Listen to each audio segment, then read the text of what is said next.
The ministers voice their own constraints.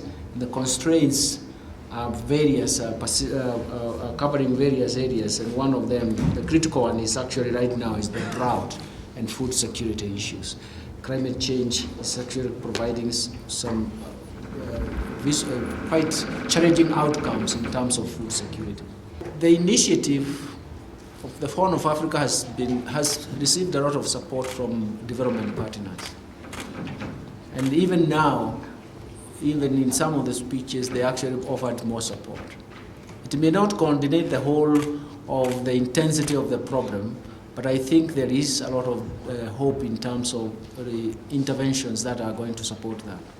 But because this is an area which is quite pervasive across the region.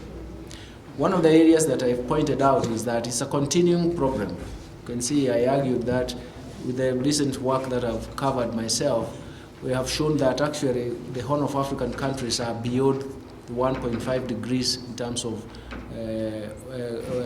global warming. So in a sense, they're going to have more devastating consequences of the climate change. But individually, we have to ask each country individually to look for their own project support. But collectively, we are trying to support the development partners who support initiatives that run across the region.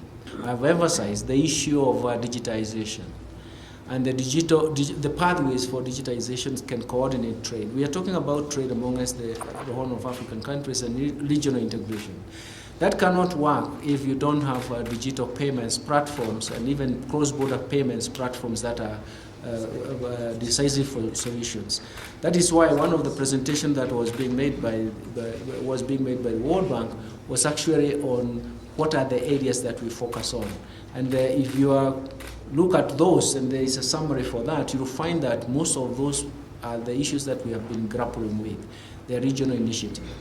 The other regional initiatives are actually infrastructure, physical infrastructure. Of course, that is more daunting, and obviously, it's something that we have to have a major plan.